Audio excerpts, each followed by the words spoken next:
So today we'll talk about withdrawal from prosecution. You have to refer section 24 and 25 of the CRPC as well. Under section 24, public prosecutor is appointed, and section 25, assistant public prosecutor is appointed.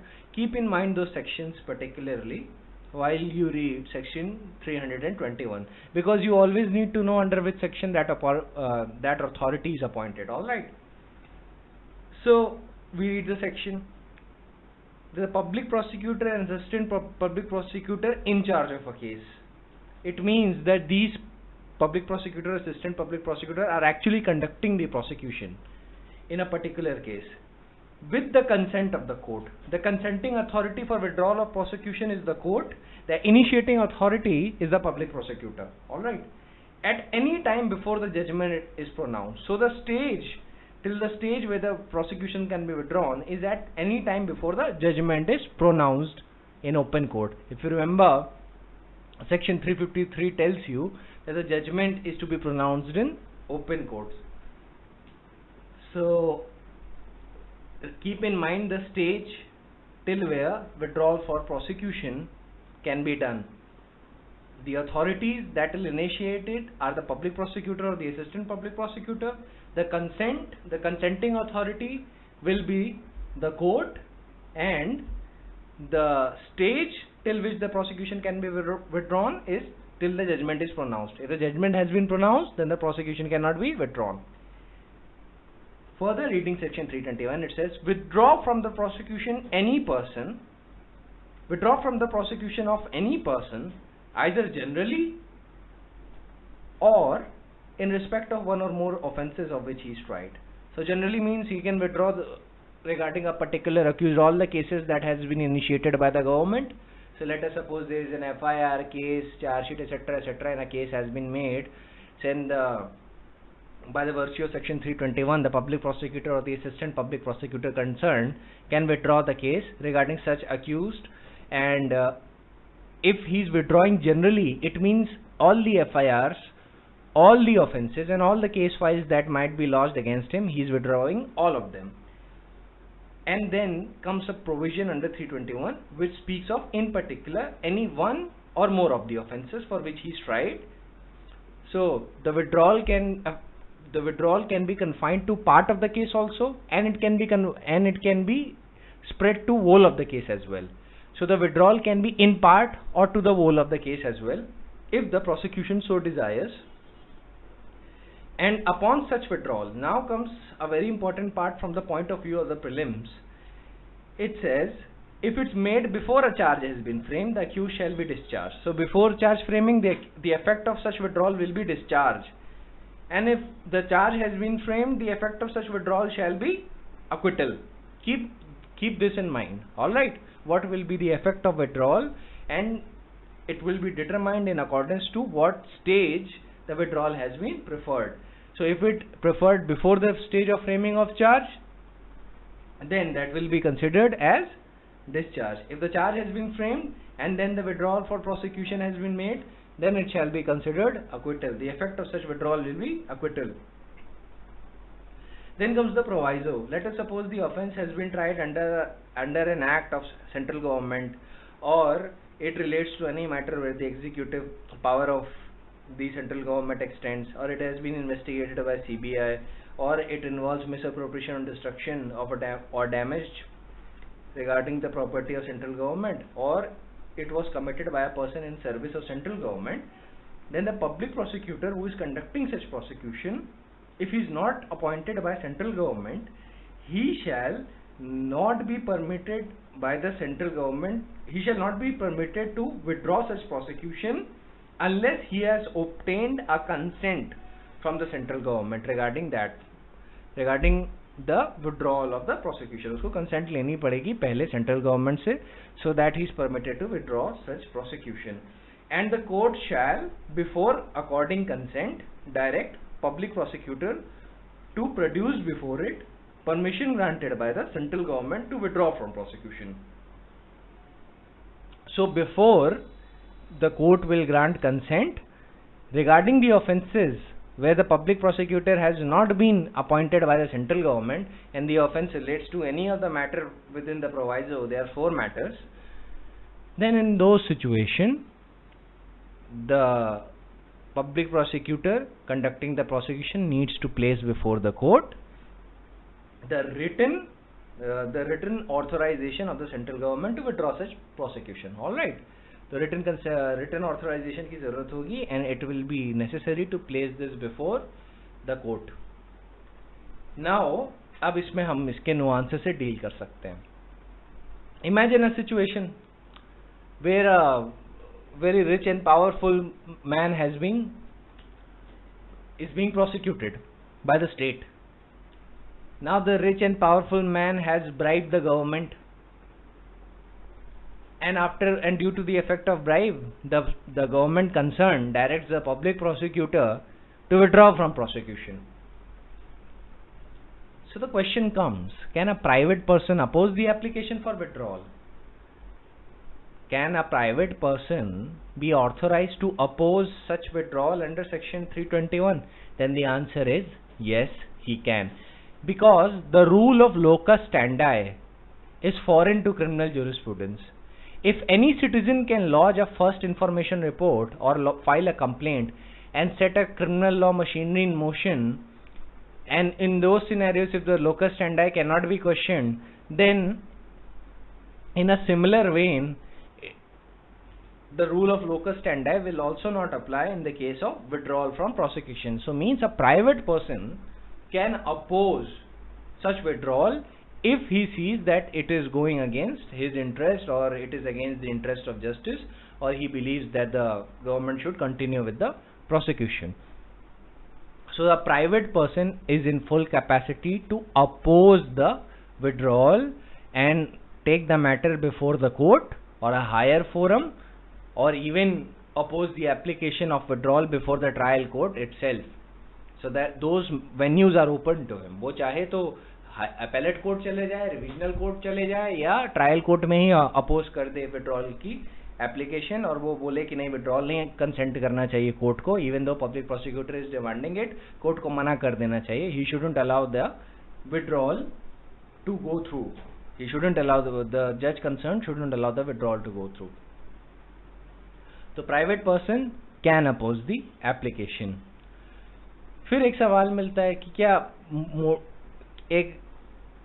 क्या motivations जो complainant के हैं वो relevant हैं. Let us suppose so often it happens कि a public person can be prosecuted due to mala fides of a complainant. जो complainant है, he is acting mala fide in a very mala fide manner and he wants to actually harass the public servant. तो इन सारे cases में ना देखिए motive criminal law के लिए relevant नहीं होता. इफ द कोर्ट फाइंड्स कि the process is actually been initiated in a mala fide manner, then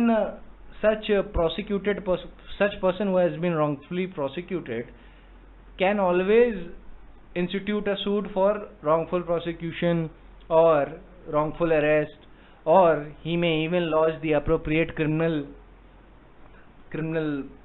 law sections under section 211, 193 with the permission of the court.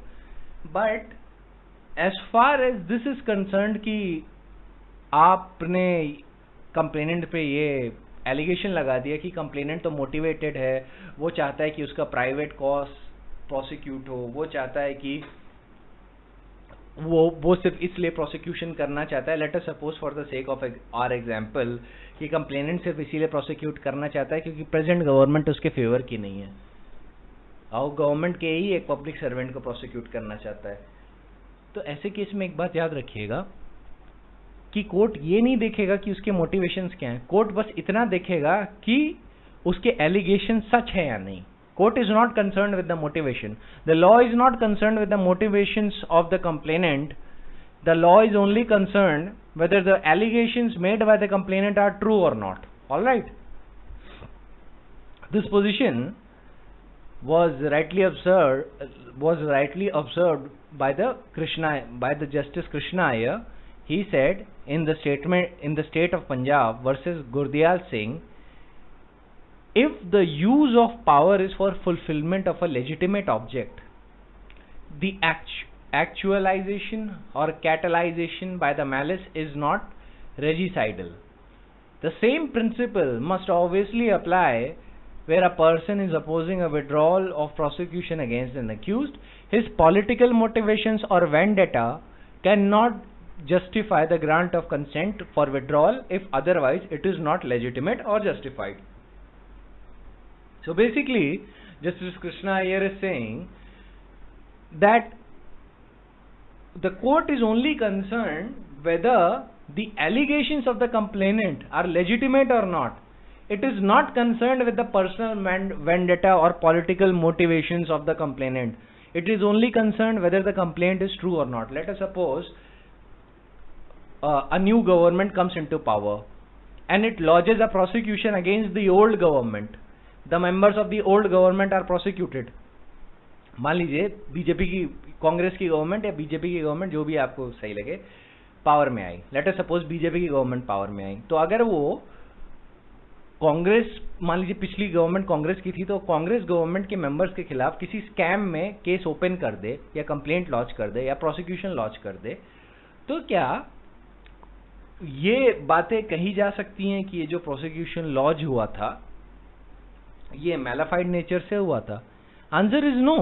Court is only concerned कि क्या allegation सच है या नहीं. वो तो इंक्वायरी के ही बाद पता चलेगा, वो इन्वेस्टिगेशन के बाद पता चलेगा, वो ट्रायल के बाद पता चलेगा, डिपेंडिंग ऑन द सिनेरियो.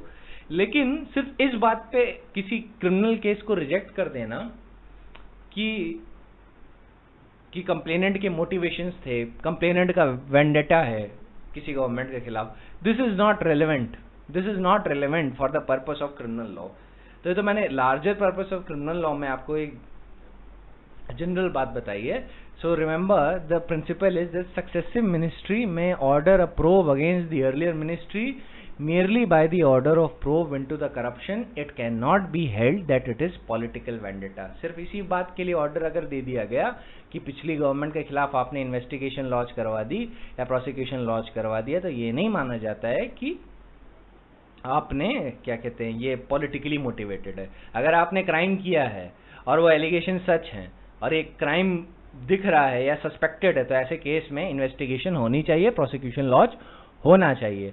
कोई भी मिनिस्टर, एक्स मिनिस्टर या पब्लिक सर्वेंट ये प्ली नहीं ले सकता कि ये तो पॉलिटिकली मोटिवेटेड इन्वेस्टिगेशन है.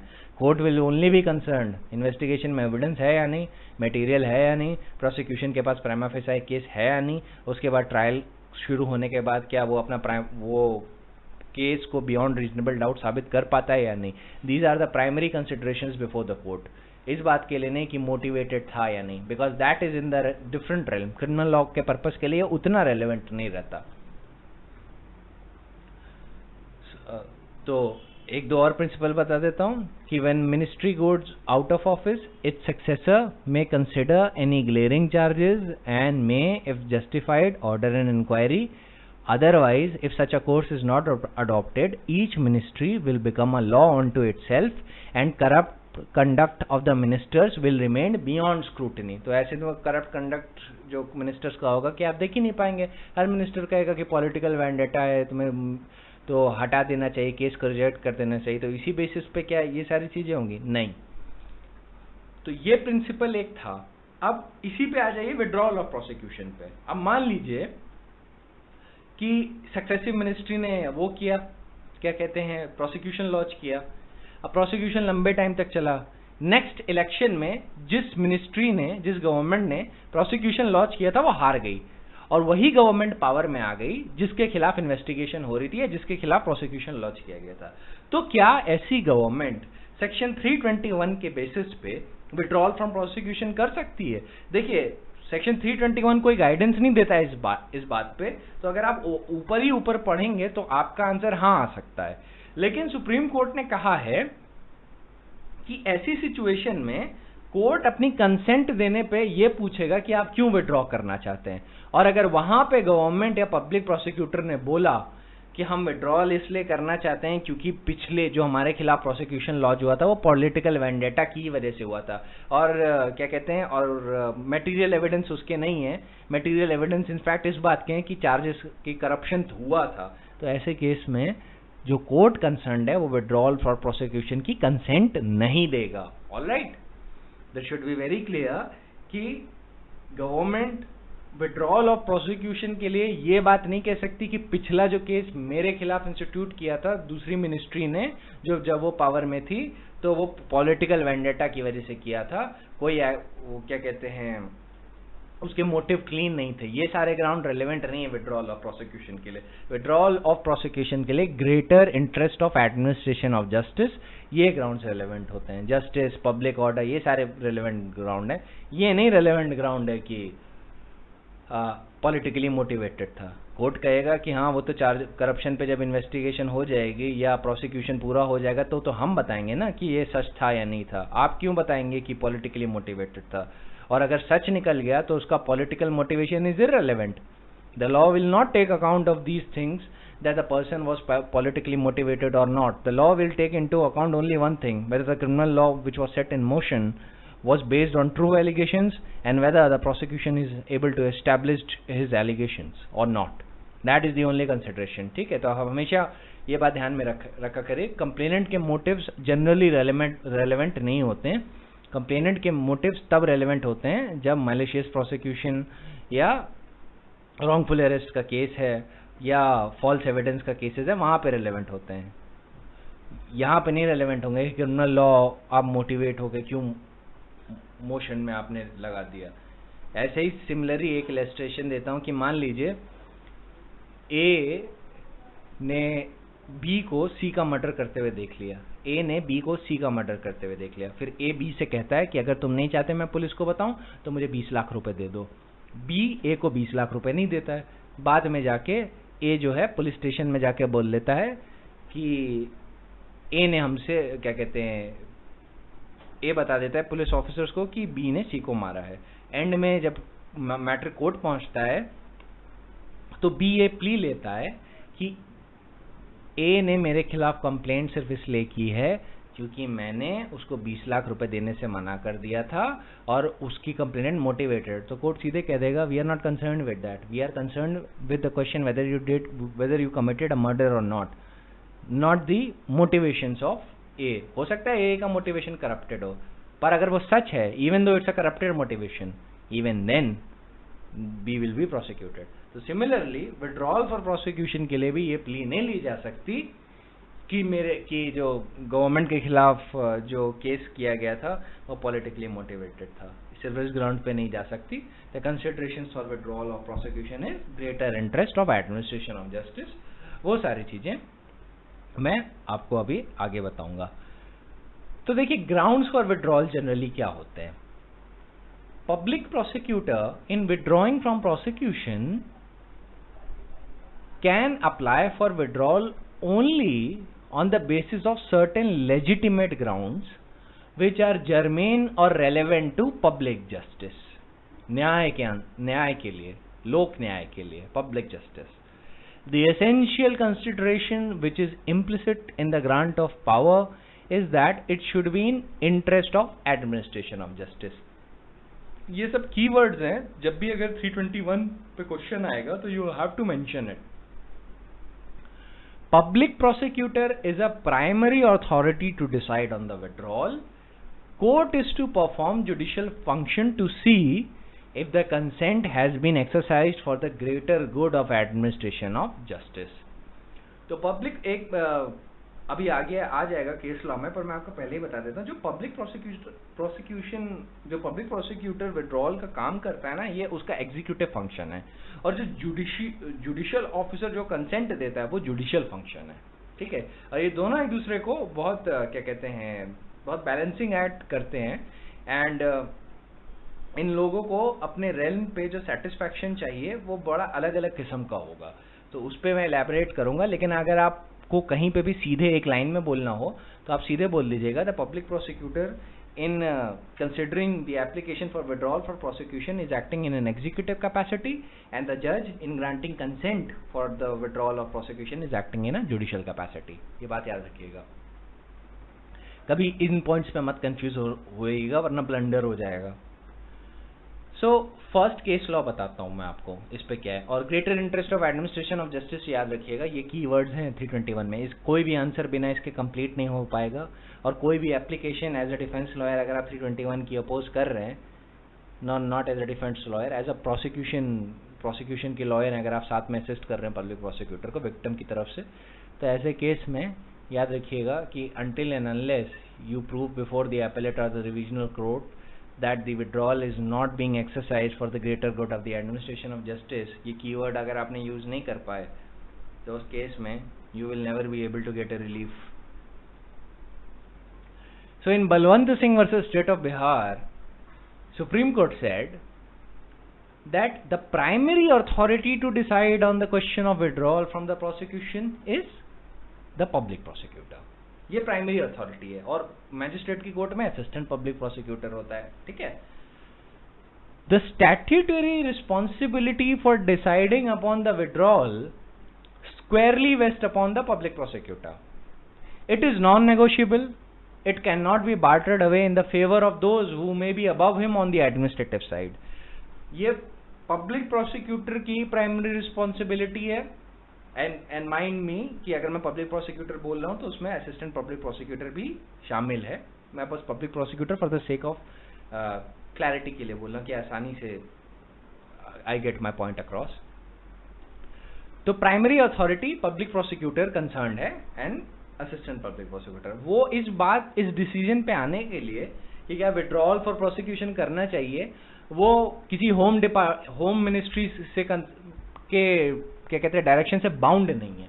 वो डायरेक्शन को कंसिडर करता है, लेकिन उसको इस डिसीजन पे इंडिपेंडेंटली आना है कि क्या विड्रॉल फ्रॉम प्रोसिक्यूशन करना चाहिए या नहीं. ही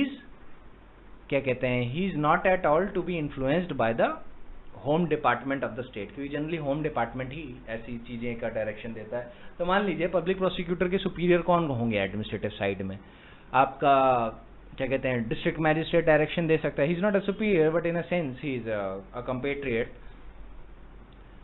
बट दूसरी सिचुएशन में क्या होता है, जो home secretary will be superior because he will be convening the directions of the home department. तो होम डिपार्टमेंट के डायरेक्शन से तो जनरली बाउंड होना चाहिए, पर सुप्रीम कोर्ट ने कहा है not in this case, not in the case of withdrawal of the prosecution. In the case of withdrawal of the prosecution the public prosecutor को अपना इंडिपेंडेंट माइंड अप्लाई करके इस डिसीजन पे आना है. इवन दो गवर्नमेंट बोल सकती है कि हाँ आप विड्रॉ के लिए कंसिडर कर लीजिए या विड्रॉ कर दीजिए, ये गवर्नमेंट कर सकती है, पर मेयरली गवर्नमेंट ने कह दिया कि विड्रॉल कर लीजिए, तो पब्लिक प्रोसिक्यूटर कोर्ट में आके ये नहीं बोल सकता कि मैं विड्रॉल फ्रॉम प्रोसिक्यूशन इसलिए चाहता हूँ क्योंकि गवर्नमेंट ने कह दिया. Supreme court is deprecated this practice. Supreme Court ने सीधे बोल दिया है कि पब्लिक प्रोसिक्यूटर को इंडिपेंडेंट माइंड अप्लाई करके डिसाइड करना होगा कि विड्रॉल फ्रॉम प्रोसिक्यूशन करना चाहिए या नहीं, और ये कोर्ट को दिखाना पड़ेगा कि क्यों this is a fit case for withdrawal. Balwant Singh versus state of Bihar में सुप्रीम कोर्ट ने ये बोला था कि it is not proper for a district magistrate to actually direct the public prosecutor to order, it is not proper for the district magistrate to order a withdrawal from a public prosecutor. It said public prosecutor has to apply his mind independently on the case, and to quote Supreme Court, indeed it is not proper to have public prosecutor ordered about. It is entirely within the discretion of the public prosecutor. It may be open to the district magistrate to bring to the notice of the public prosecutor and suggest him to consider whether the prosecution should be withdrawn or not. He cannot command where he can only comment. In other words, Supreme Court is saying that district magistrate cannot command a public prosecutor to withdraw from the prosecution. Simple सी बात है. The decision which the public prosecutor makes is autonomous of the executive bodies on the administrative side. हालांकि public prosecutor का खुद का decision executive in nature होता है, but he is independent of all the other executive authorities while he is considering the matter under section 321. And Supreme Court further said the decision made by the public prosecutor is autonomous of the executive insofar as the withdrawal from prosecution is concerned, and held that the public prosecutor must apply his mind and come to his own decision whether to apply for withdrawal or not, irrespective of the opinion or advice of the executive. The functionary is clothed by the code, in other words CRPC, code CRPC की बात कर रहे हैं, with the power to withdraw from the prosecution, and the power to withdraw from the prosecution is conferred on the public prosecutor. The public prosecutor is not the executive nor a flunky of the political power, invested with statute with the discretion to withdraw or not to withdraw. It is for him to apply an independent mind and exercise his discretion, and in doing so he acts as an officer of the court, or in other words as a limb of the judicative processes, not as an extension of an execution. तो executive के extension की तरह नहीं काम करता है. He rather acts as an officer of the court. हालांकि nature of decision जो है वो executive in nature है. I am harping it on it again and again because I don't want you people to think or even write कि वो judicial capacity में act करता है. वो judicial capacity में नहीं act करता. Judge act करता है judicial capacity में. Public prosecutor does not. Executive, उसका जो decision making power है वो executive in nature है 321 में, to consider whether to apply for withdrawal or not. और जज की जो consent granting power है वो judicial in nature है. ये बात ध्यान रखिएगा. So again, Justice Krishna here goes on to say the same point again and again कि government of the district magistrate will consider the prosecution or class of prosecutions which deserves to be withdrawn on the grounds of policy or reasons of public interest relevant to law and justice in their larger connotation, and request the public prosecutor to consider whether the case or cases may not be withdrawn. Thereupon the prosecutor will give the due weight to the material placed, जो भी material government या DM place करेंगे prosecutor के सामने, and the policy behind the recommendation and the responsible position of the government which has to maintain public order and promote public justice, but the decision to withdraw must always be his. तो देख रहे हैं supreme court कितना harp कर रहा है कि public prosecutor को अपना जो ये डिसीजन लेना है विड्रॉल का, उसके लिए वो मटेरियल तो जो गवर्नमेंट दे रही है वो कंसिडर कर सकता है, पर डिसीजन टू विड्रॉ उसी का होना चाहिए. और पब्लिक प्रोसिक्यूटर को ये देखना चाहिए कि क्या विड्रॉल पब्लिक जस्टिस को प्रमोट करेगा या नहीं, या पब्लिक ऑर्डर को मेंटेन करके रखेगा या नहीं, और whether it helps in having greater interest of administration of justice, क्या वो एडमिनिस्ट्रेशन ऑफ जस्टिस के लिए बेहतर है या नहीं. All these considerations must weigh in the mind of the public prosecutor before he comes to a conclusion whether to apply under section 321 or not. Supreme Court further elaborated कि the public prosecutor is an officer of the court. जिस तरीके से दूसरा advocate होता है defence का, वो भी काउंसिल होता है, और पब्लिक प्रोसिक्यूटर होता है वो स्टेट का काउंसिल होता है, पर दोनों ही क्या होते हैं, ऑफिसर ऑफ द कोर्ट होते हैं. ये बात याद रखिएगा. As a lawyer you will be officer of a court, public prosecutor is also an officer of the court. Supreme Court said the public prosecutor is an officer of the court, as indeed every advocate practicing before the court is, and he owes an obligation to the court to be fair and just. He must not introduce any personal interest in the prosecution, nor he must be anxious to secure conviction at any cost. He must present the case on behalf of the prosecution fairly and objectively, as pointed out by the Supreme Court in State of Bihar versus Ram Naresh Pandey. He is bound to assist the court with his fairly considered view and fair exercise of his judgment.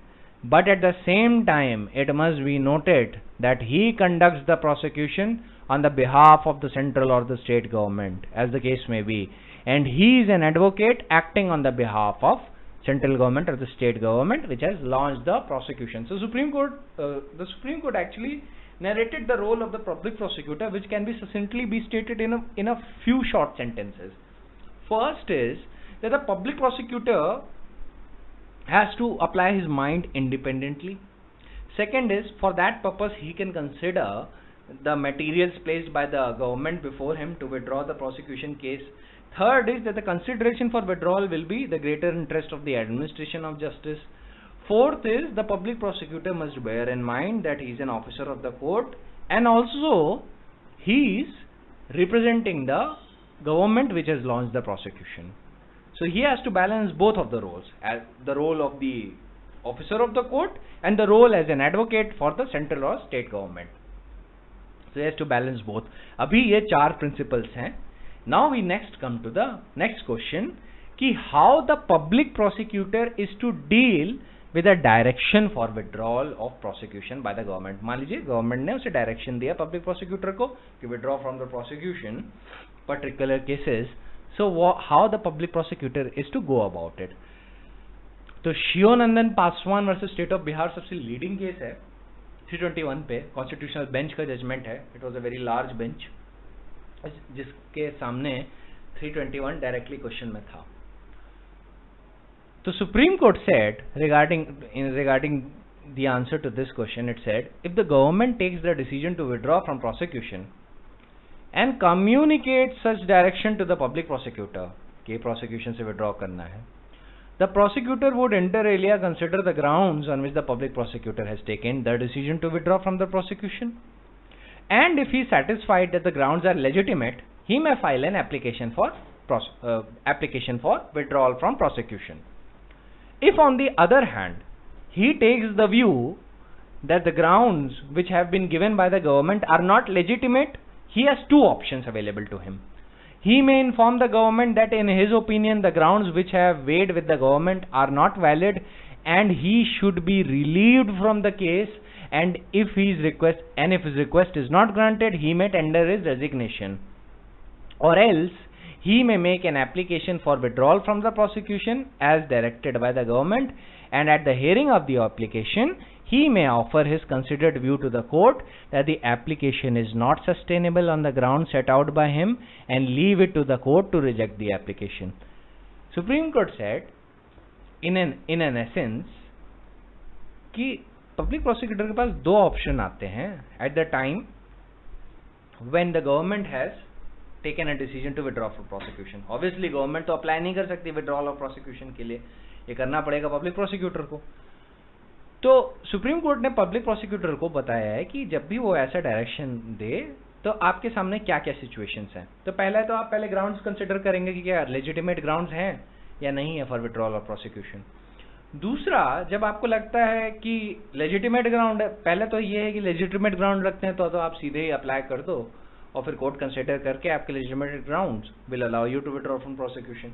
लेकिन जहां पे आपको लगता है grounds are not legitimate, तो public prosecutor in first situation can say कि जो भी डिसीजन गवर्नमेंट ने लिया ये वैलिड नहीं है और उसको केस से रिलीव कर दिया जाए, और अगर पब्लिक प्रोसिक्यूटर को केस से रिलीव नहीं किया गया तो पब्लिक प्रोसिक्यूटर अपना रेजिग्नेशन दे सकता है गवर्नमेंट को. ऑब्वियसली प्रैक्टिकली कोई भी पब्लिक प्रोसिक्यूटर अपनी नौकरी पे लात नहीं मारेगा. तो दूसरी सिचुएशन सुप्रीम कोर्ट ने क्या दी है, as in a capacity of an officer of a court he may make an application for withdrawal from the prosecution as directed by government. तो वह क्या करेगा, जो एप्लीकेशन फॉर विड्रॉल है वो वही डाल देगा सीधे कोर्ट के सामने विड्रॉल की एप्लीकेशन, क्योंकि भाई गवर्नमेंट का एडवोकेट भी है पर वो ऑफिसर ऑफ द कोर्ट भी है. तो कोर्ट को बोल देगा at the time of giving the application for withdrawal कि भाई जो भी रीजंस गवर्नमेंट ने इसको विड्रॉल के लिए दिए हैं वो वैलिड नहीं है और मेरे अपने ओपिनियन में भी वैलिड नहीं है. तो कोर्ट को जैसा ठीक लगे वो करे और मेरे ओपिनियन में तो उसको रिजेक्ट कर देना चाहिए. This is the second option. So public prosecutor को प्रॉपरली सेकंड ऑप्शन में एक्ट करना चाहिए. In the cases he believes कि there are no grounds for withdrawal. Supreme Court ने फर्दर इस पे कहा कि there is nothing wrong in the public prosecutor being advised और directed by the government to file an application for withdrawal, but such direction and advice must not be a command. ये सारे material place करने चाहिए. Public prosecutor has to be independently be satisfied कि ये करना चाहिए या नहीं. लेकिन अगर मान लीजिए पब्लिक प्रोसिक्यूटर ने गवर्नमेंट के ही कहने पे सीधे विड्रॉल फाइल कर दिया तो इसी बात पे प्रोसीडिंग्स या डायरेक्शन या एडवाइस विशिएट नहीं हो जाता सीआरपीसी में.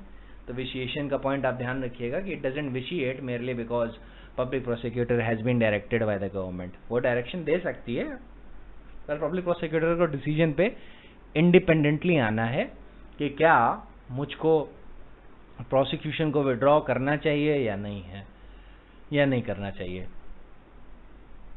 So Supreme Court further says the public prosecutor can of course come to his independent decision that the prosecution should be withdrawn, but ordinarily if he is wise and sensible he will not apply for withdrawal without consulting the government. अब ये एक situation की supreme court ऐसी बात कर रहा है जहां पे पब्लिक प्रोसिक्यूटर बिना गवर्नमेंट से कंसल्ट किए इस डिसीजन पे आया है कि क्या मुझे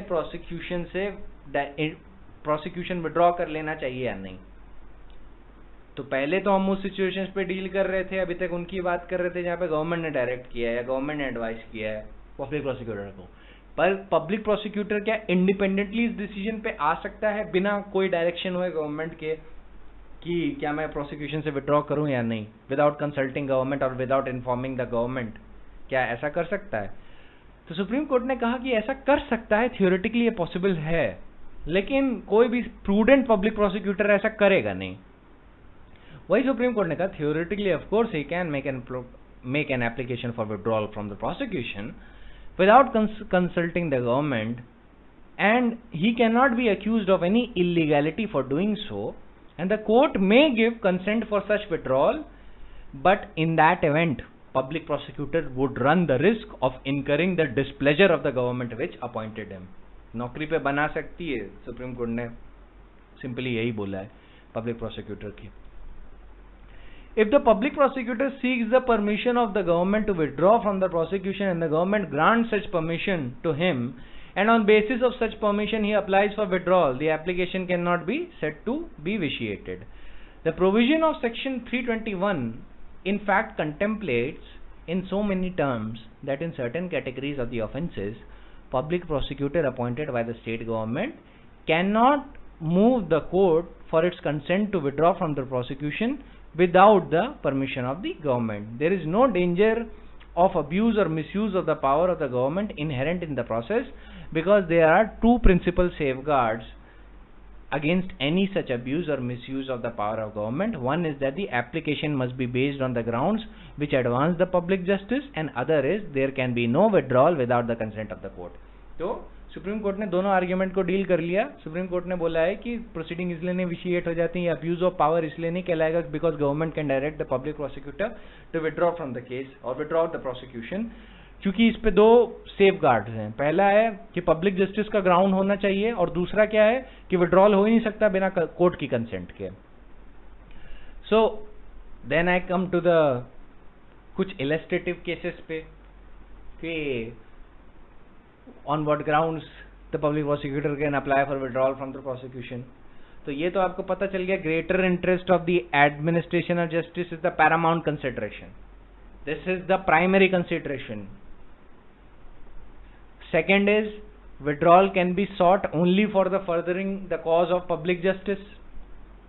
अब कुछ इंस्टेंसेस सुप्रीम कोर्ट ने बताए थे जो हो सकते हैं, जैसे M.N. Shankar Narayan versus P.V. Balakrishnan में उसमें बोला था कि ऐसे तो पॉसिबल नहीं है कि सारे के सारे फैक्ट्स और सर्कमस्टेंसेस बता दें, but Supreme Court said it will not be possible to produce sufficient evidence to sustain a charge or subsequent information before the prosecuting agency would falsify the prosecution evidence, or in any other similar circumstances it is difficult to predict as they are dependent entirely on the fact and circumstances of the case. So in this situation the Supreme Court said basically कि public justice कब कब सर्व हो सकता है withdrawal of the prosecution में, जब prosecution को ये लगे कि भाई कोई sufficient evidence ही नहीं है. पर इस पे भी nuance है, अभी एक आएगा कि कोर्ट ने एक्चुअली बोला है कि इन पॉइंट को कैसे डील करें. सुप्रीम कोर्ट ने शंकर नारायण वर्सेस P.V. बालकृष्णन में बोला था कि अगर पब्लिक प्रोसिक्यूटर को लगता है कि सफिशिएंट एविडेंस ही नहीं है किसी पर्सन को प्रोसिक्यूट करने के लिए, तो ही में simply apply for withdrawal from the prosecution. वो अप्लाई कर सकता है, और सफिशिएंट एविडेंस नहीं है फिर वो कोर्ट को आके बताता है, और कोर्ट फिर वो ग्राउंड्स कंसिडर करता है, वो देखता है कि हाँ यार एविडेंस नहीं है, तो let him allow to withdraw from the prosecution because why harass a person unnecessarily. This is why this ground is here. यही चीज एक जनरल कंसिडरेशन है, लेकिन state of Orissa versus C Mohapatra में एक बात बोली सुप्रीम कोर्ट ने, it is not sufficient for the public prosecutor merely to say that it is not expedient to proceed with the prosecution. He has to make out the grounds which would show that the prosecution sought to be withdrawn is because the prosecution is unable to produce sufficient evidence to sustain the charge, or that the prosecution does not appear to be, or the version of the prosecution of the evidence of the prosecution does not appear to be well founded. These circumstances must be clearly been shown by the prosecution in order to obtain the consent for the withdrawal of prosecution. ये circumstances दिखाने पड़ेंगे, क्योंकि greater object of administration of justice कैसे होता है, merely इस बात पे नहीं होता कि कोर्ट की पब्लिक प्रोसिक्यूटर ने बोल दिया कि sufficient evidence नहीं है या practical नहीं होगा prosecution conduct करना, वो दिखाना होगा कोर्ट को कि कैसे नहीं होगा. बिकॉज ऐसा कैविएट कोर्ट ने क्यों दिया, इसी बात पे दिया क्योंकि अगर ये ग्राउंड्स ना क्रिएटेड होते तो हमेशा कोई भी इन्फ्लुएंशियल व्यक्ति या मान लीजिए सक्सेसिव गवर्नमेंट, जो पावरफुल गवर्नमेंट है, वो हमेशा अपने खिलाफ जितने भी प्रोसिक्यूशंस लॉज हुए हैं वो सबको विड्रॉ कर लेती, ये कहते हुए कि प्रोसिक्यूशन में कोई एविडेंस नहीं है तो प्लीज विड्रॉ कर लेने दीजिए, देयर इज नो एविडेंस. तभी सुप्रीम कोर्ट ने बोला है कि you have to show to the जज and the judge will finally decide whether to grant consent or not on the grounds where there is no sufficient evidence. ये दिखाना होगा, where there is no sufficient evidence to sustain the charge, they have to show that there is not. Only then the judge shall allow to withdraw from the prosecution. क्योंकि courts law कभी भी जब भी lay down करते हैं उनको ये भी ध्यान में रखना होता है कि foul play ना हो जाए, उसका misuse ना हो जाए. इसीलिए जब एक केस में उन्होंने हेल्ड किया कि inability to produce sufficient evidence और to sustain a charge might be a ground to withdraw from the prosecution, then in other case they also held कि सफिशिएंट सेफगार्ड्स जो हैं वो दिखाने भी पड़ेंगे, सिर्फ ये कहने से नहीं चलेगा कि they are not sufficient evidence to sustain the charge. Alright. फिर सुभाष चंद्र वर्सेस स्टेट में सुप्रीम कोर्ट ने बोला justice cannot be allowed to be scuttled by the public prosecutor or state because of the hubris, affection और other noble or ignoble considerations. मतलब कोई भी corrupt motivation या corrupt considerations की वजह से जस्टिस को सफर करने नहीं दिया जा सकता. सुप्रीम कोर्ट ने इसमें आर.के. जैन वर्सेस स्टेट का जो डिक्टम था वो भी अप्रूव किया. वो बोला, in the past we have often known how expedient and necessary it is in the public interest for public prosecutor to withdraw from the prosecution arising out of mass agitations, communal riots, regional disputes, industrial conflicts, student unrest, etc. तो ये एक general points दिए कि जहाँ पे communal riots पे okay many cases थे या मास एजिटेशन था, रीजनल डिस्प्यूट था, इंडस्ट्रियल कन्फ्लिक्ट्स था, तो उस केस में अगर कोई माइनर प्रोसिक्यूशन है तो कोर्ट अलाउ कर देता है विड्रॉल, क्योंकि उसको लगता है कि यार एक तो छोटे छोटे ग्राउंड है, छोटे ऑफेंसेज हैं. अब देखिए डेथ नहीं होना, कोई ग्रेव ऑफेंस नहीं होना चाहिए, it should be a small offence, बहुत मेजर उस पर नहीं होना चाहिए. This is not a charter for lawlessness for communally charged persons और students to cause mass agitations. ये जजमेंट कोई चार्टर ऑफ लॉलेसनेस नहीं है कि आप सीधे आके 321 में उसको विड्रॉ कर सकते हैं because the supreme court had said so. Supreme Court ने बोला है कि जनरली अलाउ कर देते हैं जब उनको लगता है कि हाँ इससे पैशन और इन्फ्लेम हो सकता है, प्रोसिक्यूशन करवाना प्रैक्टिकल नहीं है, या ऐसी सिचुएशन में कि इतने सारे लोग रोप इन कर दिए गए हैं पर एविडेंस नहीं है, तो इन सिचुएशन में विड्रॉल कर सकता है. पर wherever issues involve the emotions and there is surcharge of violence in the atmosphere, Supreme Court has often found necessary to withdraw from the prosecution in order to restore peace, to free the atmosphere from the surcharge of violence, and to bring about a peaceful settlement of issues, and to persist with the prosecutions where emotive issues are involved in the name of vindicating the law, may even further utterly be counterproductive. An elected government sensitive and responsible to the feelings and emotions of the people will amply be justified if for the purpose of creating a peaceful atmosphere of goodwill or for the purpose of not disturbing a calm which has descended, it decides not to prosecute the offenders involved or not to proceed further with the prosecution that has already been launched. तो in small sense supreme court कह रहा है कि generally जब ऐसे offences होते हैं और सिचुएशन में शांति आ गई है, तो सिर्फ लॉ को विंडिकेट करने के लिए अगर आपको लगता है कि ऐसा प्रोसिक्यूशन कंडक्ट किया, गवर्नमेंट को लगता है, तो उससे हो सकता है कि कम्युनली चार्ज एटमॉस्फेयर फिर से बढ़ जाए, या इंडस्ट्रियल कॉन्फ्लिक्ट फिर से शुरू हो जाए, स्टूडेंट अनरेस्ट फिर से शुरू हो जाए, तो government can consider this ground कि इस पे डायरेक्शन दे देना चाहिए पब्लिक प्रोसिक्यूटर को विड्रॉल करने के लिए, और उसको एडवाइस करना चाहिए कि ही में विड्रॉ, और पब्लिक प्रोसिक्यूटर ये ग्राउंड कंसिडर करके कोर्ट के सामने एप्लीकेशन प्रेजेंट करेगा, तो कोर्ट भी यही सारी चीजें देखेगा कि हाँ, in a given situation there might be a ground to allow the withdrawal. लेकिन ये पर से नहीं है, ये सिचुएशंस पे अलाउ किए जाते हैं, फैक्ट और सर्कमस्टेंसेस के हिसाब से सिचुएशन चेंज हो सकती है। So that is why I tell people कि do not go into the protest, you might be indicted in the process of law and then you will just keep on running from pillar to post to get withdrawal from prosecution or to get your proceedings quashed, which will generally not happen in your case. तो generally सिर्फ यही judgement पढ़ के ये कोई ना समझ ले कि स्टूडेंट अनरेस्ट करेंगे तो एंड में गवर्नमेंट विड्रॉ कर लेगी because that is a ground for withdrawal. It is a ground for withdrawal in certain fact and circumstances of the case where the calm has descended. You cannot hijack a criminal law machinery that you will cause unrest if the prosecution is launched. ये करेंगे तो law का process अपने आप चल जाएगा और किसी को भी पनिश कर देगा, इट डजंट केयर। लेकिन इन जनरल सिचुएशंस जहाँ पे फैक्ट और सर्कमस्टेंसेस ऐसे हैं, ऑफेंसेस बहुत पेटी नेचर के हैं, छोटे नेचर के हैं, कोई मेजर फेटैलिटी या कॉजैलिटी नहीं हुई है, तो greater interest of administration of justice को ध्यान में रख के, फैक्ट और सर्कमस्टेंसेस ऑफ द केसेस ध्यान में रख के, it can consider withdrawal of the prosecution. It can consider कि लीगल जस्टिस को छोड़ के greater interest of the administration of justice को देखना चाहिए, और कहीं ऐसा ना हो जाए कि लीगल जस्टिस को अपहेल्ड करने के चक्कर में हम पब्लिक जस्टिस को हार्म कर दें, जिसको कहते हैं ना salus populi suprema lex, the public interest is the highest law, ये भी एक मैगज़िम है। तो ये सारी चीज़ों का ध्यान रखना चाहिए कोर्ट को, और फैक्ट और सर्कमस्टेंसेस के बेसिस पे ही वो कंसेंट ग्रांट करेगा। ये सिर्फ कुछ इलस्ट्रेशन थे जो सुप्रीम कोर्ट ने दिए थे कि पास्ट में अलाउ किया है इन सारी चीज़ों पे, पर वो फैक्ट और सर्कमस्टेंसेस क्योंकि उनके यूनिक थे इसलिए अलाउ किया है।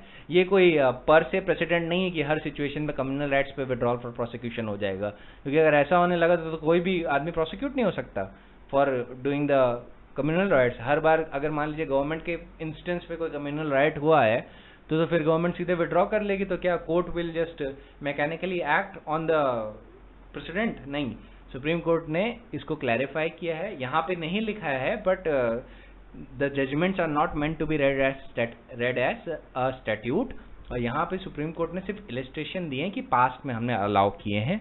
It is not a general criteria in all cases. यहाँ पे सिर्फ greater interest of administration of justice को ध्यान में रख के ही कोर्ट ने अलाउ किया है, ठीक है। सो ये हो गया।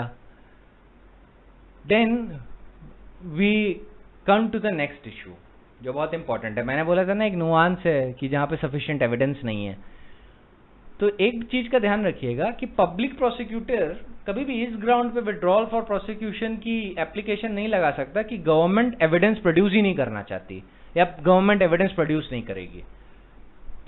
इन ग्राउंड्स पे तो जो कोर्ट है वो कभी भी विड्रॉल ऑफ प्रोसिक्यूशन अलाउ नहीं करेगा। The public prosecutor again has to make out a good ground which would advance the cause of public justice. ये ग्राउंड्स नहीं चलेंगे कि गवर्नमेंट एविडेंस प्रोड्यूस करना नहीं चाहती या इम्प्रैक्टिकल एविडेंस प्रोड्यूस करना, या वो नहीं करेगी एविडेंस प्रोड्यूस, तो ऐसे केसेस में विड्रॉल फॉर प्रोसिक्यूशन कोर्ट नहीं अलाउ करेगा जनरली। ये by itself is not a ground. हाँ, but if the public prosecutor is able to show कि सफिशिएंट एविडेंस है ही नहीं, यहाँ पे डिजायर की बात नहीं है गवर्नमेंट की, वो कह रही है कि सफिशिएंट एविडेंस नहीं है टू सस्टेन अ चार्ज, और वो दिखा रहे हैं कोर्ट को कि there is not a sufficient evidence, हम लोग कन्विक्शन इस पे नहीं करवा पाएंगे, तो इन दो सिचुएशंस द कोर्ट में consider the greater interest of administration of justice and may allow the withdrawal.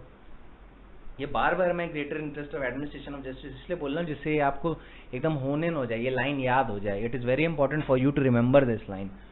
अगर मैं कोई लाइन बार बार बोलूँ ना, it means that I intend that you should remember it, क्योंकि उसके बिना आपका आंसर या आपका आर्ग्यूमेंट कभी भी कंप्लीट नहीं हो सकता. विड्रॉल ऑफ प्रोसिक्यूशन पे अगर कोई भी लॉ स्टूडेंट, लॉयर या judicial aspirant greater interest of administration of justice ही नहीं लिखेगा तो उसका आंसर कभी भी कंप्लीट नहीं हो सकता, ना उसका आर्ग्यूमेंट कभी कंप्लीट हो सकता है. सो बी वेरी पर्टिकुलर कि क्या क्या चीजें हैं इसमें.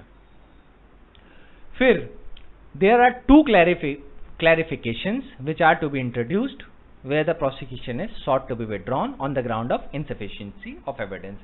ये clarifications आपको बताने इसलिए जरूरी हैं क्योंकि by itself मत समझ लीजिएगा कि insufficiency of evidence पे सीधे withdraw कर लेना है. इसके कुछ nuance हैं, इसीलिए मैंने आपको बताया था कि ये ground तो है but उसको deal करने का क्या तरीका है. Now I'll tell you. The first qualification is that where a charge has been framed by the court either under 228 or 240 of the CRPC, then it would not be open to the public prosecutor to apply for withdrawal of the prosecution on the ground of insufficiency of evidence in the support of the prosecution. Reason बहुत simple है. It's very easy to understand the reason कि क्यों अगर charge frame हो गया है तो the public prosecutor cannot apply for on the ground of insufficiency of evidence for the withdrawal of prosecution. ये ground अब नहीं ले सकता. क्यों नहीं ले सकता? क्योंकि चार्ज इसी बात पे ही फ्रेम हुआ होगा, because there was a prima facie case.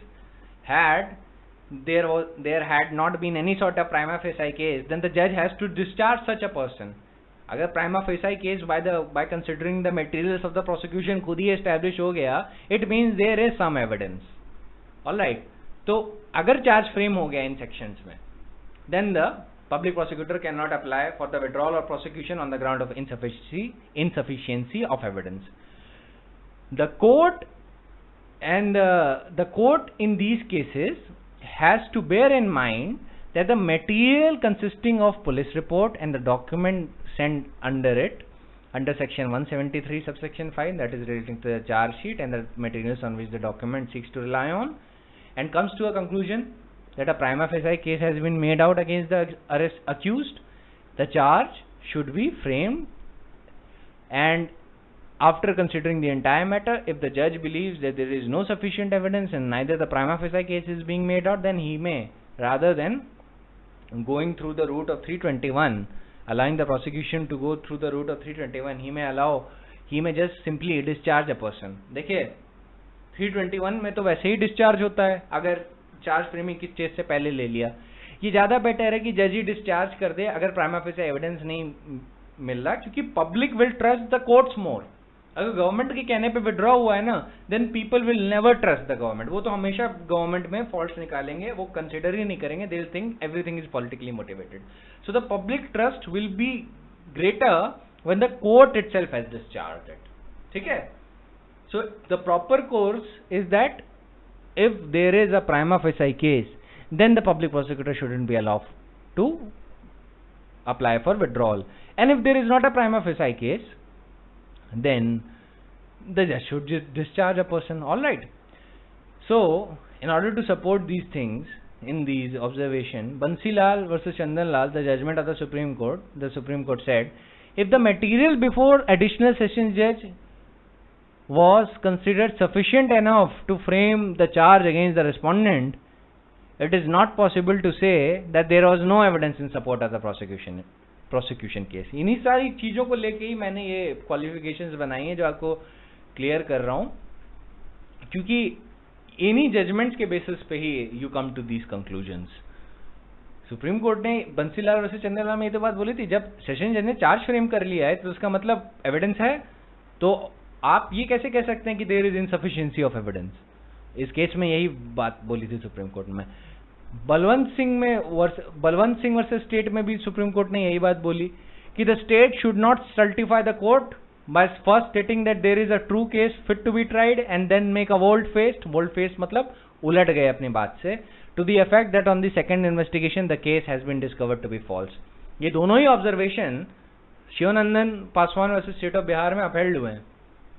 और इस प्रिंसिपल को भी, इस proposition that I am saying has been approved. The second qualification, ये तो फर्स्ट क्वालिफिकेशन हो गई कि व्हेन द, आपको देखिए इतना समझा रहा हूं बट इसको आप एक लाइन में बोल सकते हैं कि the public prosecutor can not apply for withdrawal from the prosecution on the ground of insufficiency of evidence where the charges has been framed. Reason क्या है? Because if the charge has been framed the prima facie evidence has been established. लेकिन आपको समझाने के लिए I have to go into an elaborate details. एक line का answer है। अगर मैं आपसे पूछूं कि क्या इनसफिशिएंसी ऑफ एविडेंस पे कब विड्रॉल हो सकता है, you can simply answer it one line. और कब नहीं हो सकता withdrawal, you can simply answer in one line. लेकिन अगर मैं गाइडलाइंस फॉर विड्रॉल और प्रोसिक्यूशन पूछूंगा तो बहुत लंबा सवाल हो जाएगा। But to explain to you in greater detail I have to make these sort of narrations because they are very essential, क्योंकि आपको कंसेप्ट समझना है। लॉ में रटने की कोशिश की, you will never be able to understand anything and you will never be able to memorise anything, क्योंकि बिना समझे रटते जो हैं वो कभी नहीं समझ पाते। आप बेयर एक्ट का हो सकता है थोड़े बहुत प्रोविजंस रट लें, but if you don't understand it, trust me, you will not pass the exam. और अगर आप लॉयर बनने की बात कर रहे हैं देन तो आप भूल जाइए आपका आर्ग्यूमेंट कोई भी जज कंसिडर करने वाला है, क्योंकि आपको कंसेप्ट ही नहीं समझ में आता तो फिर आप कैसे कोई बात प्रूव कर पाएंगे। और स्पेशली अप्लाइड स्टेट्स में, जैसे दिल्ली जुडिशियल सर्विस का अगर जो कोई पेपर देना चाहते हैं, अप्लाइड क्वेश्चन आते हैं, बिना क्वेश्चन आप एक भी क्वेश्चन नहीं अटेम्प्ट कर पाएंगे क्रिमिनल लॉ का, एक भी क्वेश्चन नहीं, if you do not understand the concept. तो इसलिए कंसेप्ट को बहुत अच्छे से ग्रास्प करिए जब मैं समझा रहा हूं, बिकॉज इट्स वेरी एसेंशियल। तो now I come to the second qualification. The second qualification is, वो उस सिचुएशन की बात करता है where a chargesheet has been filed but the charge has not been framed in a warrant case instituted on police report. ठीक है, ध्यान रखिएगा केस सिचुएशन की बात कर रहा हूं। चार्जशीट फाइल हो गई है पर चार्ज नहीं फ्रेम हुआ है in a warrant case instituted on police report. So in those situations, when a warrant case is instituted on a police report and it comes before the court is required to consider only the police report and the documents sent along with it, and the court may make such examination of the accused as it thinks necessary on the basis of such material. And if the court, after considering the prosecution accused and after giving both of them an opportunity of being heard, considers that the charge against the accused is groundless, the court is bound to discharge the accused. What the court therefore does while exercising the power of discharge is to consider the police report, documents sent along with it, and all the materials on which the prosecution seeks to rely on in hearing the accused and the parties concerned.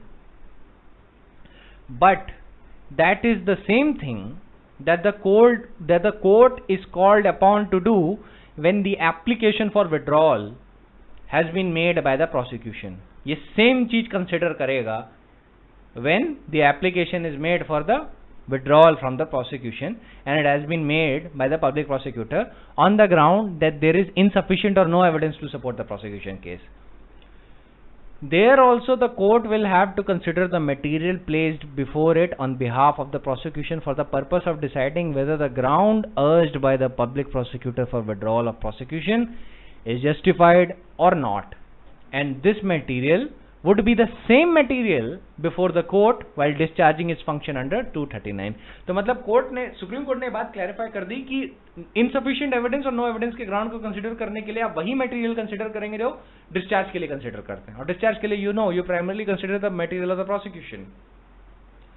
Then the court says, if the court while considering an application for withdrawal on the ground of insufficiency or absence of evidence to support the prosecution case, then in those situations the court has to scrutinize the material for the purpose of deciding whether there is in fact insufficient evidence or no evidence at all in support of the prosecution. The court might as well engage itself in the exercise while considering that section 239 whether the accused shall be discharged or the charge shall be framed against him, यही ground consider करेगा. It is an identical exercise that the court will be performing under section 239. It's the same as under section 239 in relation to 321. तो 239 में जैसा कि वो considerations रखता है, same considerations वो 321 में रखेगा. So if a warrant case is instituted on police report, the public prosecutor is entitled to make an application for withdrawal from the prosecution on the ground that there is insufficient or no evidence, and the court कैसे consider करेगा इस application को? By the same parameters of discharge, और उसके लिए वो वही material consider करेगा जो 239 में कंसिडर करता है, मतलब प्रोसिक्यूशन का मटेरियल वही कंसिडर करेगा। लेकिन और अगर उसे लग गया प्राइमा फेसाई केस है तो he will proceed with the prosecution और विड्रॉल की एप्लीकेशन रिजेक्ट कर देगा। अगर उसे लगता है प्राइमा फेसाई केस नहीं है then he will allow the withdrawal from prosecution. So these were the primary consideration जो इसमें है। सुप्रीम कोर्ट ने बोला in state of Odisha versus C Mohapatra में that in some cases it may not be conducive in the interest of justice to continue the prosecution, since the prosecution with the possibility of conviction may rouse the feelings of bitterness and antagonism and disturb the calm and peace of the atmosphere which has been restored. Supreme Court said we cannot forget that ultimately every offense has a social or economic cause behind it, and if the state feels that the elimination or eradication of social or economic cause of the crime would be better served by not proceeding with the prosecution, the state should clearly be at liberty to withdraw from the prosecution.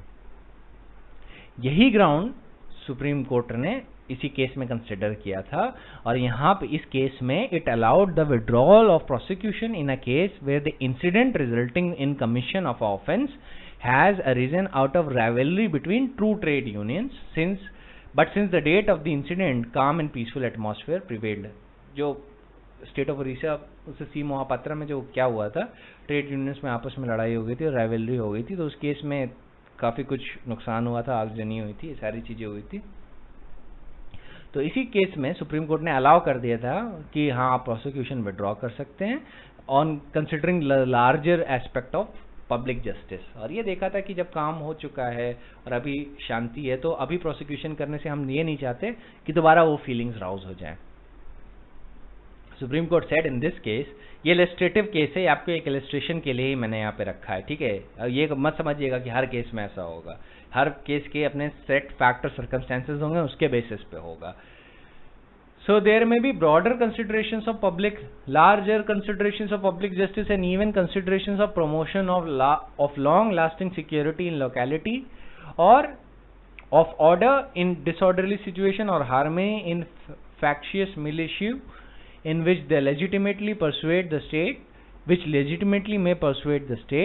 to sacrifice a pending cause for a wider benefit. The Supreme Court actually used unnecessary floridity in several cases which is not necessary. वो basically supreme court ये कहना चाहता है कि larger cause of economic justice and public justice will weigh over the court while deciding the application for withdrawal of prosecution. Supreme court की judgement generally इसीलिए criticise की जाते हैं क्योंकि they take 10 paragraphs to answer your single point. हाँ वो ठीक है when they are explaining a concept, but sometimes they are not explaining a concept. वो लॉर्ड डेनिंग को इमिटेट करने की कोशिश करते हैं और उसके लिए वो एक जबरदस्ती लाइन को बढ़ाते हैं। So that is why Supreme Court judgments are generally criticise.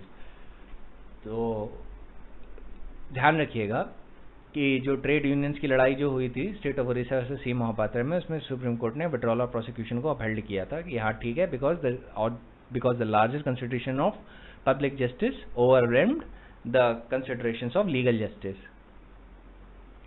फिर Balwant Singh versus state of Bihar में सुप्रीम कोर्ट ने क्या कहा, communal feuds which may have been amicably be settled should not re-erupt on account of 1 or 2 prosecutions pending। एक ही दो prosecution pending थे, main criminals तो क्या कहते हैं जेल में बंद हो गए थे, उनका prosecution हो गया, तो छोटे मोटे जो केसेस है विड्रॉ कर लेने चाहिए क्योंकि जिससे communal passions फिर से राउज ना हो जाएं।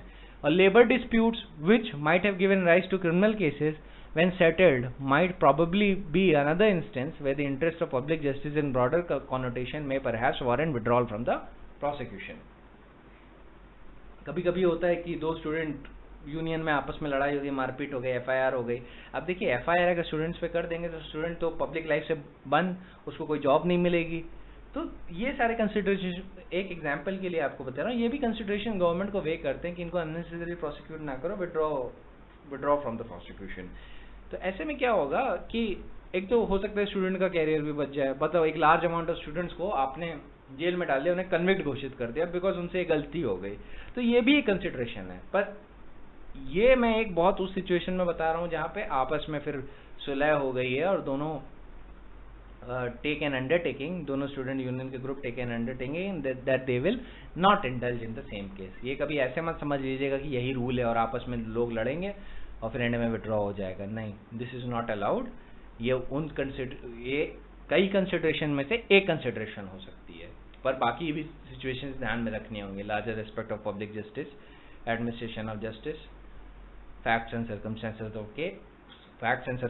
of the case, etc. etc. Then we come to the next point कि कोर्ट जब कंसिडर करता है the application for grant of, जब कंसेंट ग्रांट करता है जो पब्लिक प्रोसिक्यूटर ने उसके सामने प्लेस किए, वो जुडिशियल फंक्शन है। ये स्टेट ऑफ बिहार और राम नरेश में सुप्रीम कोर्ट ने बहुत एक्सप्रेसली क्लियर कर दिया था और बोला it's a judicial function and the court has to exercise its judicial discretion with reference to such material as is available to it, and in the exercise of discretion the court has to satisfy itself that the executive function of the public prosecutor has not been improperly exercised and the grounds urged in the support of the application for withdrawal are legitimate grounds in the furtherance of public justice.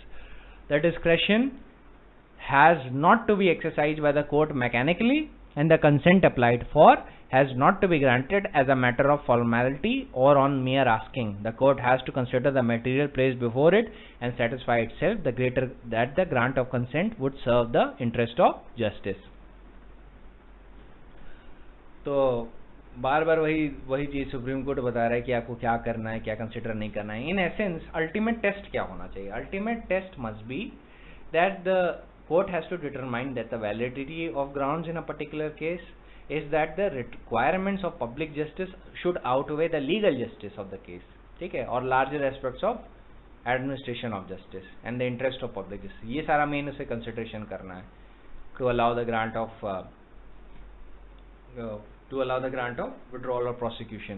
ये जब consent देगा जज, तो जज ये सारे grounds consider करेगा कि should I give consent or not, ये प्राइमरी कंसिडरेशन है। तो कुछ टाइमलाइन ऑफ केसेस बता देता हूँ। देखिए कंसेप्ट तो इसका पूरा हो गया है, कुछ टाइमलाइन ऑफ केसेस बताता हूँ जो लाइन से चल रहे हैं। तो पहला इस पे केस था state of Bihar versus Ram Naresh Pandey. इस केस में इसको बोला था कि इसको ये बहुत ही नैरो एप्लीकेशन का तो नहीं है, इसमें कई कॉज आ सकते हैं 321 में। जो राम नरेश पांडे का केस था उसने 1898 की सीआरपीसी में जो ये वाला प्रोविजन था वो सेक्शन 494 में हुआ करता था, तो वही रूल इस पे भी अप्लाई होगा क्योंकि जजमेंट तो उन्हीं सब लेजिस्लेटिव स्टैट्यूट के वर्ड्स पे था ना, और वो एज इट इज 321 में रिप्रोड्यूस्ड है, तो सेम रूल इस पे भी अप्लाई होगा, ठीक है। So Supreme Court said in this case that the initiation जो withdrawal of prosecution का है एप्लीकेशन का, वो पब्लिक प्रोसिक्यूटर करता है और फाइनलाइजेशन कोर्ट करता है। यही बात आपको इसमें याद रखनी है। मैंने आपको स्टडी नोट्स में इसके लिए पूरा वो पैराग्राफ कोट कर दिया है सुप्रीम कोर्ट का, छोटा सा है। जजमेंट तो अराउंड 150 पेज, 200 पेज, 250 पेज ऐसे होते हैं, 70 पेज, 80 पेज, इससे नीचे के नहीं होते। लेकिन जो रेलेवेंट पार्ट इसमें ये मुझे आपको बताना था कि state of Bihar versus Ram Naresh Pandey में सुप्रीम कोर्ट ने ये हेल्ड किया है कि इनिशिएशन पब्लिक प्रोसिक्यूटर करेगा और कोर्ट कंसेंट देगा, वो क्या कहते हैं जुडिशियली इसको डिटरमाइन करेगा, ये जुडिशियल फंक्शन है, ठीक है।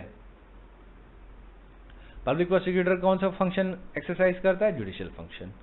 Next in line of cases जो सीक्वेंस में आता है वो है M N. Shankar Narayan Nair versus P V. Balakrishnan.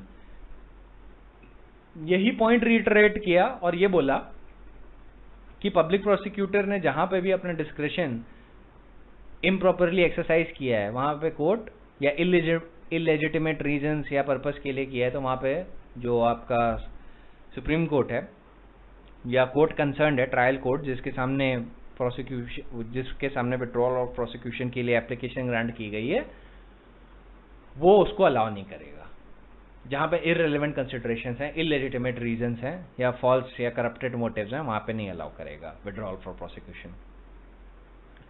फिर नेक्स्ट इन लाइन केस है वो state of Orissa versus Chandrika Mohapatra, और फिर अगेन वही इकोनॉमिक कॉज वाली बात की है। ये मैं आपको सीधा टाइमलाइन बता रहा हूँ क्योंकि मैं यहाँ से लेके जितने भी रेलेवेंट इस पे केसेस हैं 321 पे मैं आपको सारे बता रहा हूँ टाइमलाइन। वैसे तो बहुत सारे केसेस बीच बीच में आते हैं, लेकिन ये वो केसेस हैं जो लैंडमार्क हैं, जिन्होंने प्रिंसिपल एस्टैब्लिश किया है 321 का।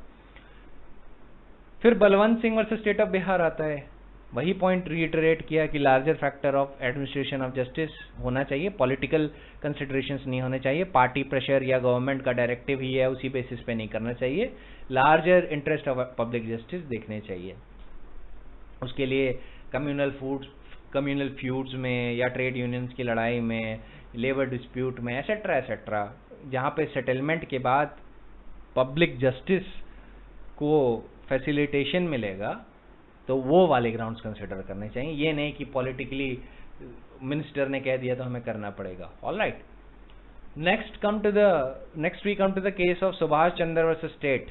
यहाँ पे भी अगेन वही एक्सरसाइज किया है कि कोई भी अथॉरिटी पब्लिक प्रोसिक्यूटर को प्रेशराइज नहीं कर सकती कि वो अपनी डिस्क्रिशनरी पावर को एक्सरसाइज करे 321 में, वो एडवाइज कर सकती है।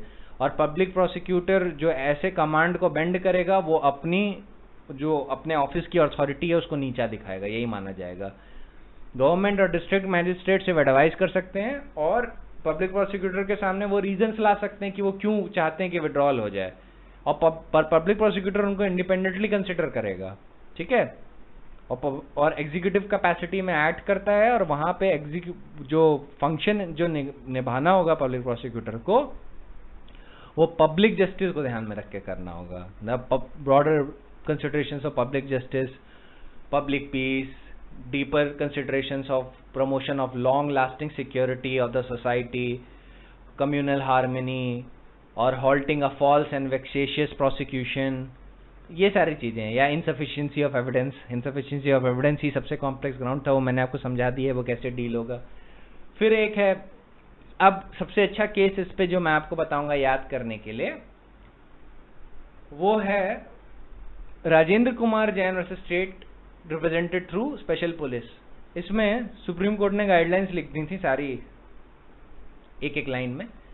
तो पहला ये है कि under scheme of the CrPC prosecution of an offender for serious offence is primarily the responsibility of an executive. Prosecution करना प्राइमरली रिस्पॉन्सिबिलिटी एग्जीक्यूटिव की होती है। Second point is withdrawal from prosecution is an executive function of the public prosecutor. Third point is discretion to withdraw from the public prosecutor is that of public prosecutor and none else, कोई और किसी का नहीं हो सकता discretion. Consent कौन देता है? कोर्ट देता है। Fourth, government may suggest public prosecutor that he may withdraw from the prosecution but none can compel public prosecutor. Public prosecutor may withdraw from the prosecution not merely on the ground of paucity of evidence but on any other relevant grounds such as broader aspects of the administration of justice. Then sixth is public prosecutor is an officer of the court and responsible to the court. Seventh is public prosecutor performs a supervisory function in granting his consent for withdrawal, and eighth is it is the court's duty not to reappreciate the grounds which led the public prosecutor to request the withdrawal from the prosecution, but to consider whether the public prosecutor applied his mind as a free agent uninfluenced by irrelevant or extraneous consideration. The court has a special duty in this regard, and it is the ultimate repository of legislative confidence in granting or withholding the consent to withdraw from the prosecution. The court क्या करेगा? Grounds को रीअप्रिशिएट नहीं करेगा, वो बस ये देखेगा कि ये ग्राउंड्स रेलेवेंट हैं या नहीं, एक्सट्रेनियस तो नहीं है, क्या पब्लिक प्रोसिक्यूटर ने अपना माइंड इंडिपेंडेंटली अप्लाई किया है या नहीं किया है, फ्री एजेंट की तरह किया है या नहीं किया है, whether it is assisting the broader considerations of administration of justice और नॉट। ठीक है, तो देखिए the next thing is पॉसिटी of evidence का हम लोग ने ग्राउंड डील कर दिया। एक आपको केस बताना है मुझे, that is relating to Abdul Karim versus state of Karnataka. इसमें सुप्रीम कोर्ट ने, इसमें क्या हुआ था कि an actor was kidnapped by agents of Veerappan, और उस केस में स्टेट गवर्नमेंट के ऊपर बड़ा प्रेशर था कि जो वीरप्पन के साथियों को छोड़ दीजिए, और क्योंकि व्हाट अगर उसने उस एक्टर को मार दिया तो लॉ एंड ऑर्डर की सिचुएशन स्टेट में आ जाएगी, बहुत लोग उसको पसंद करते हैं और हो सकता है गवर्नमेंट गिर जाए। इस केस में Abdul Karim versus state of Karnataka में सुप्रीम कोर्ट ने बिल्कुल मना कर दिया था ऐसे ग्राउंड्स को कंसिडर करने में। आप खुद सोचिए, अगर टेररिस्ट किसी को किडनैप कर ले और इसी बात पे पेट्रोल और प्रोसिक्यूशन हो रहा है, तो जिन जिन सीआरपीएफ या सोल्जर्स ने अपनी शहादत दी है, दे हैव डाइड, क्या उनको कंसिडर ना करें जिन्होंने अपनी जान पे खेल के ऐसे लोगों को पकड़ा? सुप्रीम कोर्ट ने यही सारे ग्राउंड्स कंसिडर किए थे और बोला था, सेशन जज ने क्या कहते हैं विड्रॉल ग्रांट करने की कंसेंट नहीं दी थी, मना कर दिया था। तो ये मैटर पहुंचा था सुप्रीम कोर्ट ने बोला सेशन जज ने एकदम ठीक किया, बिकॉज आपको ये सारी चीज़ें कंसिडर करनी चाहिए था, आपने नहीं की। एक आदमी के चक्कर में आपने वो 50 लोग भूल गए जिन्होंने अपनी जान खो दी थी। तो सुप्रीम कोर्ट ने बोला ऐसे में सेशन जज ने एकदम ठीक किया by not allowing the prosecution to withdraw the case. तो Abdul Karim versus state of Karnataka में सुप्रीम कोर्ट कहता है कि the law is that though the government may have ordered or directed public prosecutor to withdraw from the prosecution, is the public prosecutor to apply his mind to the relevant material in good faith, and it must follow from the application under section 321 that the public prosecutor must aver in good faith on consideration of all relevant material that his withdrawal from the prosecution is in the public interest and it will not stifle or thwart the process of law or cause injustice. The material that the public prosecutor has considered must be set out briefly but concisely in the application or in an affidavit annexed to the application or in a given case placed before the court with its permission in a sealed envelope.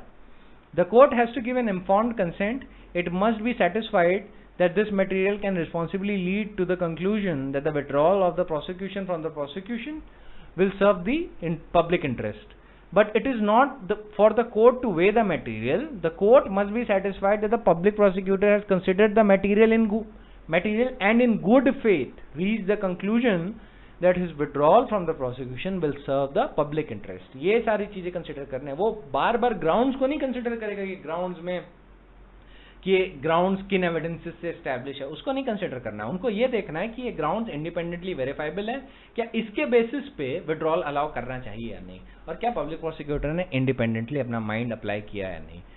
The court must also consider whether the grant of consent may stifle the course of law or result in manifest injustice. If upon such consideration the court accords consent, it must make an order on the application as will indicate to a higher court that it has done all that the law requires it to do before granting consent.